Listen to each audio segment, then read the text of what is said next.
Some houses are more than wood and stone, they carry memories, stories, and history etched into every brick. My home had stood for over 120 years, built by my great-grandfather with his own hands. It wasn't just where I lived, it was the heartbeat of my family, a living reminder of where we came from. But when the HOA tried to dismiss it as old junk that spoiled the look of the neighborhood, I knew they were trampling not just on me, but on heritage itself.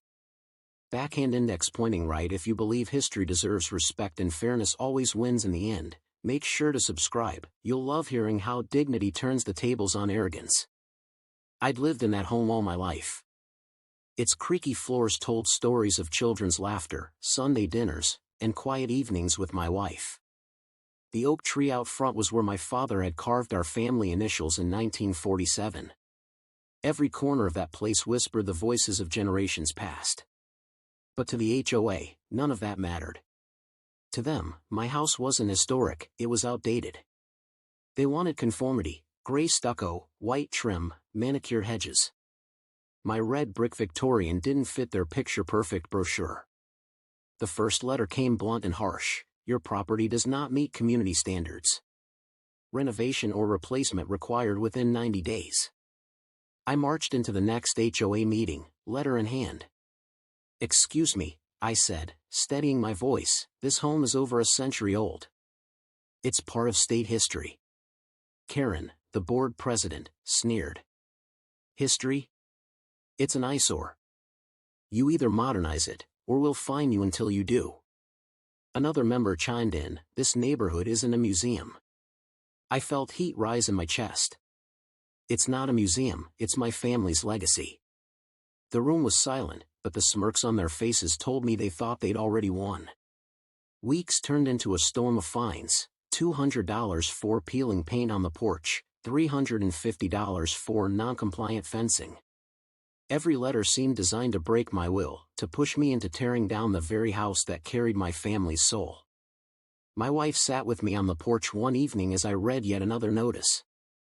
"They'll bleed us dry if we fight them," she said softly. I shook my head. "No. They don't get to erase history for the sake of their vanity." That was the night I decided to fight differently, not with anger, not with yelling at board meetings, but with proof. If they refused to see the history in these walls, maybe someone with real authority would. I began my research at the county archives. For weeks, I sifted through dusty ledgers, faded maps, and brittle photographs. Piece by piece, I uncovered evidence: my great-grandfather's original deed from 1901, newspaper clippings of community gatherings held on the property, and even a photograph of a state senator giving a speech on our lawn in 1932. One afternoon, the archivist, an elderly gentleman named Mr. Collins, looked over my findings. "You may have more here than you realize," he said.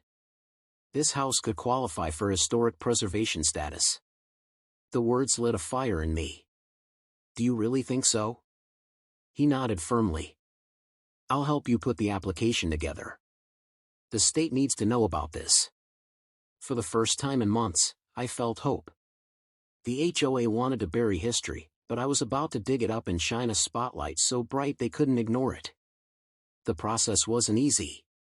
Applications, forms, inspections, it all felt endless. The HOA tried to interfere at every step. They sent letters to the county claiming my home was structurally unsafe. They even tried to spread rumors that I was neglecting the property. But truth has a way of standing strong.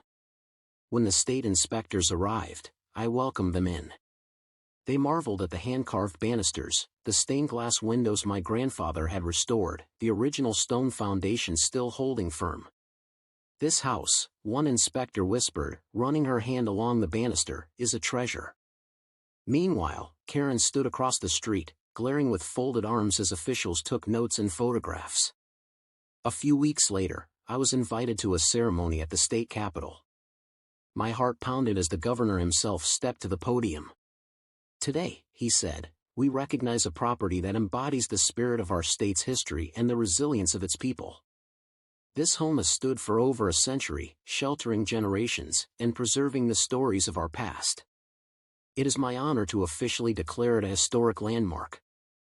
The audience applauded. My wife gripped my hand, tears in her eyes. Cameras flashed as a bronze plaque was presented to me. When I returned home with that plaque, the neighbors gathered on my lawn.